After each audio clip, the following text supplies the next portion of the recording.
My name is Cat Minnier and welcome to How to Prepare and What to Bring to Basic Training Part 2. If you're seeing this video first, head back to my channel to watch Part 1 and then come back to this video. A quick refresher, my MOS or job in the Army is 42 Romeo, which is Army Musician, and I'm here to share my tips and tricks of how I made it through basic training. In my last video for How to Prepare, we talked about how to prepare physically for boot camp. Today, I want to talk about how we need to prepare mentally for Army basic training.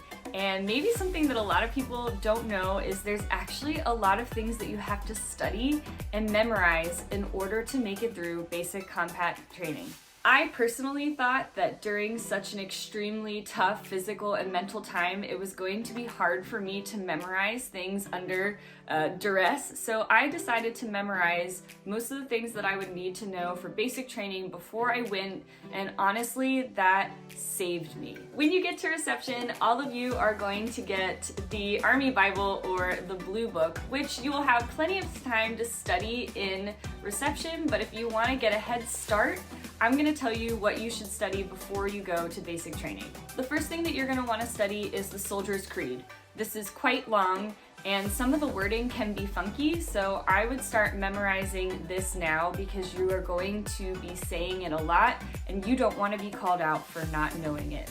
Similar to the Soldier's Creed are the General Orders / Special Orders. These ones are also tricky, so it's good to memorize these beforehand as well. Now, if you're thinking about being an Army musician or a 42 Romeo, this one will be fun for you.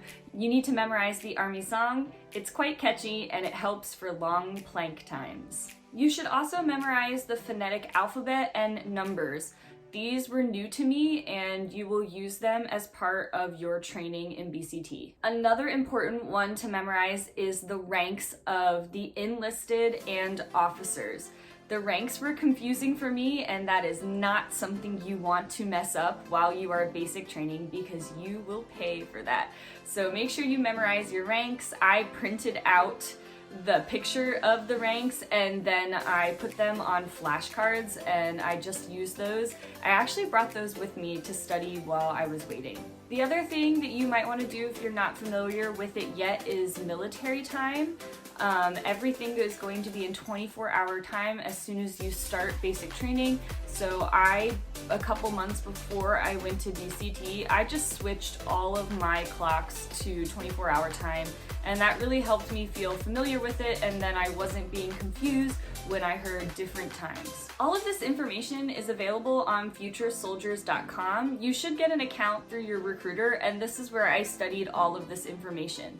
Another great thing that they have on futuresoldiers.com are recordings of the Soldier's Creed, the General Orders, all of the numbers, everything that I said to memorize, they have recordings of.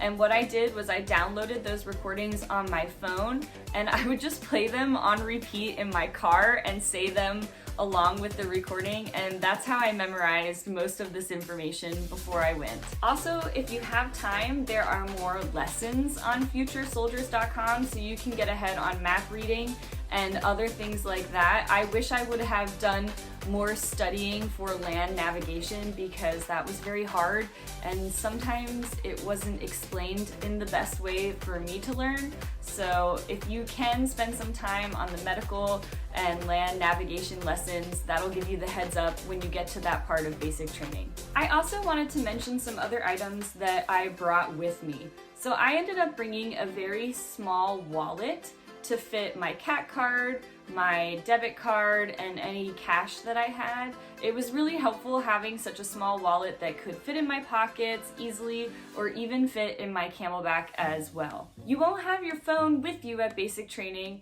but it will be stored so that you can use it on Sundays as long as you didn't get that privilege taken away, which is very easy to lose.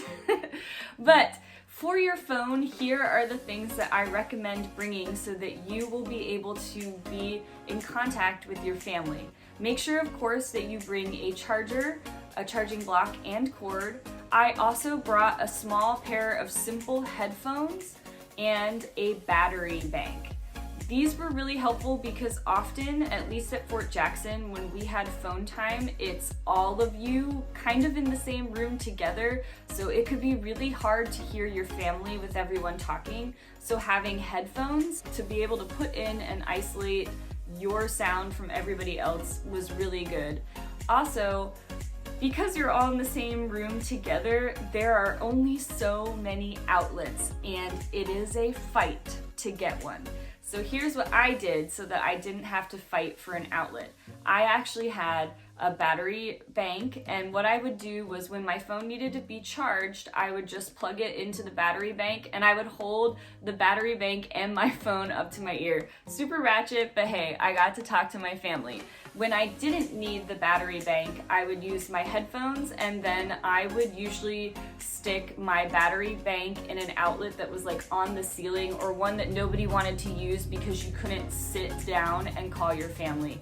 So I would just rotate that way so that I never had to rely on the outlets that everyone needed to charge their phone, because you don't want to miss 1 second of that time that you have to speak with your family.